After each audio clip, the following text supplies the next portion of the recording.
Hello, everyone. Welcome to my channel, Prime Writing Solutions. My name is Danielle Brantley. I am a grant writing consultant and content writer that helps nonprofits and businesses secure funding and create engaging content. Today, I am going to talk about grant prospect research in the grant writing process. Grant prospect research is basically the process of finding and vetting grant opportunities or funding opportunities. Now, I personally do not believe in one size fits all when it comes to grant writing or research. And what I mean by that is, as far as the research, that just because you are eligible or qualified for a funding opportunity does not necessarily mean it's the best opportunity for your organization.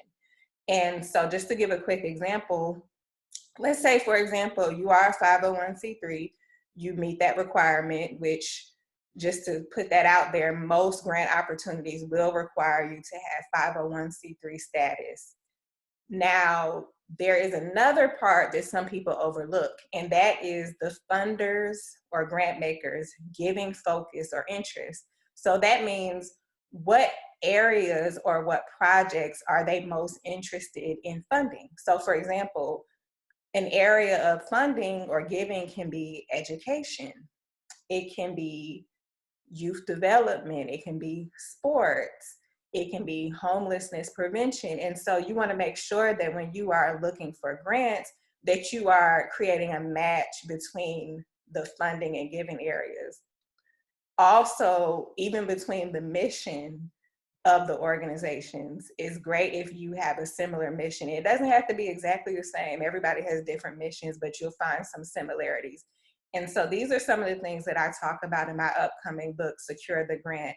But in this video, we're going to focus primarily on just some quick tips when you're looking for grants or funding opportunities. And I am going to show you the database that I use, which is the Foundation Directory Online.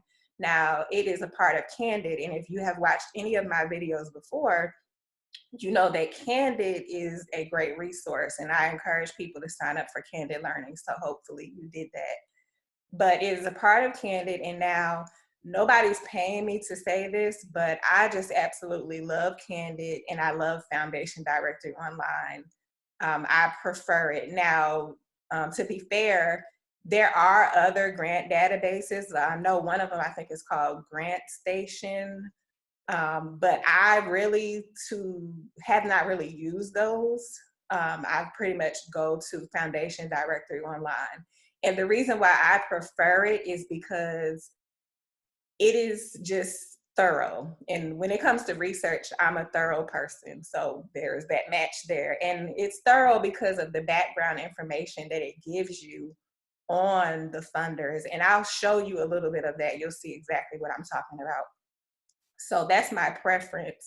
Now, there are pros and cons. So one of the cons is that you have to pay a subscription fee. But just remember, even with other grant databases, you would have to pay a subscription fee. For example, with GrantStation, I can't tell you what it is, but I've shared in other videos, I believe, or I know I've shared on Instagram, that you can go to the public library and it's probably going to be your main public library. So for example, in Georgia, in DeKalb County, the main public library is the Decatur Library. And you can tell them that you are doing grant research and you need to access the Foundation Directory Online, and they will log you into their account for free. That's what the library is for. But unfortunately, due to COVID, I don't know what the status of the library is. Before COVID, I actually used to work out of the library a lot, not all the time, but pretty frequently. And it was just convenient because, you know, it's the library, it's quiet, and then that free resource that you have there. But I don't know what the libraries are doing, and it may vary from place to place. I have not checked in my area, and I really don't plan to work out of the library anytime soon. But that's just one of the cons, is that there's a subscription fee. But then again, like I said, with other grant databases, there's a subscription fee too. Now, I don't know what it is. It could be cheaper than Foundation Directory Online, but I'm also a believer in you get what you pay for. That's just my opinion. Also, so that was the con. Also, the pro, like I said, is it's very thorough in the background information that it gives you. So with anything, there's pros and cons. So without further ado, I'm just gonna jump right in and share my screen. Now, this is gonna be a quick video. I actually wanted to try to make it about 5 minutes. I'm gonna start my timer and I'm gonna go ahead and share my screen.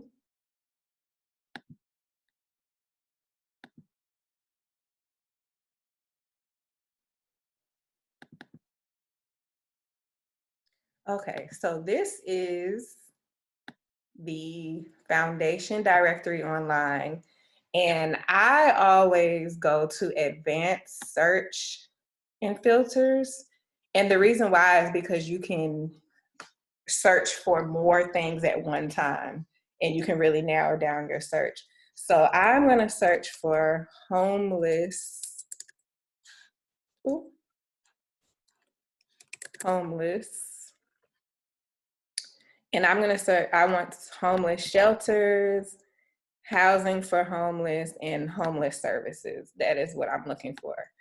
Now, where it says geographic focus, where funding will be used is going to be Atlanta, metropolitan Atlanta, Georgia. Population serve, I want all age groups. I want, let's see, I want adults, children, and youth. So it has all age groups. And then here it says location of grant maker. So that is where the funder is located. So now I want to show you something. When I just put in metropolitan Atlanta, I'm going to get more results because I'm just saying that the giving is going to happen here in Atlanta area. But then if I put in Atlanta for the location, meaning the funder is in Atlanta, it's going to actually narrow down my results. So now you would think, of course, when you're looking for grant opportunities, you want to try to find as many as you can that are going to be a good match for your organization.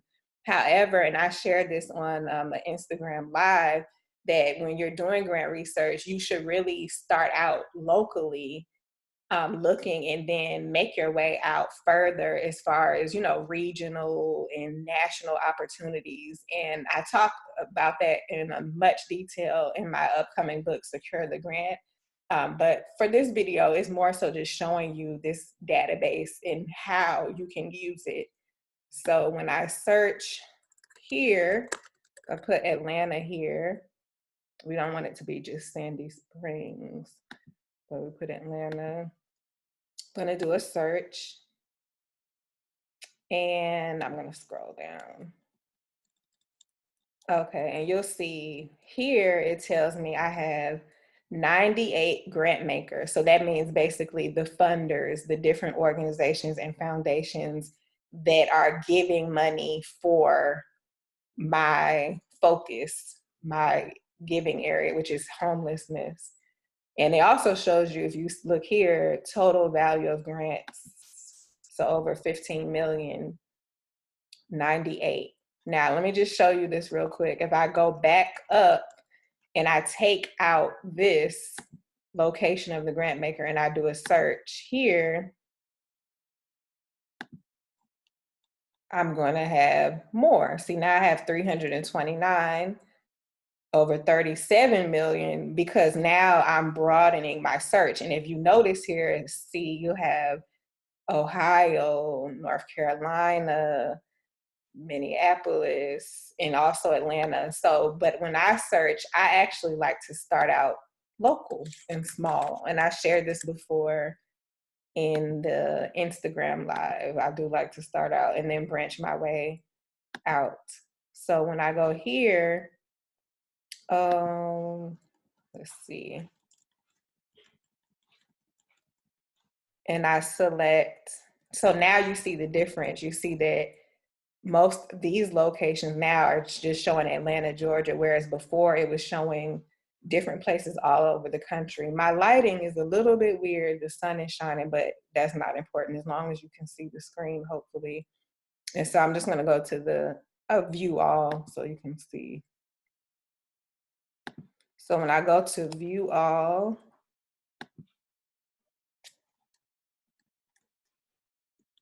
you notice all of these are pretty much Georgia, Georgia, Georgia. All of these are Georgia. And so what I do, and now I will say it can be tedious, but it's worth it to do the research and go through. I'm just going to click on one example just to show you. This is the Community Foundation for Greater Atlanta. And so this is one of the things that I love about Foundation Directory Online. Like I said, they're thorough. You see here, they tell you that they funded 12,107 grants to over 3,000 organizations, and they tell you all this information. They tell you where the money is going, what it's being used for the most, education is the most, how big the grants are. And this is important because let's say, for example, and this has happened to me many times, you are looking at a grant opportunity and the funder has a website, because some of them, a lot of them don't have websites. And you don't see where they tell you how much the grant award is for. So, for example, it doesn't say you can request an award for $5,000 or $10,000. This is vital information here, because what they're telling you is this is what they've done in the past. So this is their history. And when it comes to patterns with givings, of course, even with people with behaviors, yes, people can stray away and, you know, do something different than what they've always done. I'm a firm believer in that. But patterns are very telling. And I'm talking about as far as the giving, but even in life situations, patterns are telling.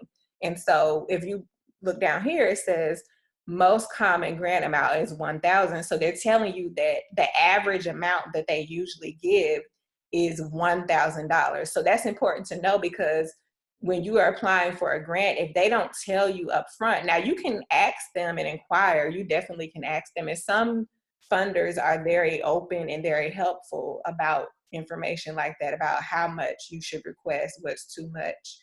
But if they don't give you any type of guidelines and they're not accessible, this is important information, because a lot of times they're not accessible, or sometimes their response time is very delayed. And if you have a deadline coming up, you may not be able to wait to hear from them. So this gives you a guideline. So if you know that the average amount is 1,000, you don't want to request 10,000. You see what I'm saying? You don't want to request too much over what they usually give, unless they say that. So another vital piece of information that they show on the Foundation Directory Online is they also tell you who are some of the past recipients of the grants from this foundation, Community Foundation for Greater Atlanta. Why is this important to know? Because for me, for example, as a grant writing consultant, when I am looking at a funder, I'm looking to see, okay, has this funder given money or grants to an organization that's similar to my client? Why is that important? Again, that goes back to giving history and giving patterns that funders have. It's important because if you're, let's say, for example, my client is trying to find money to build a homeless shelter or provide services for homeless people, and the funder's focus is all about education or youth, there's a little bit of disconnect there.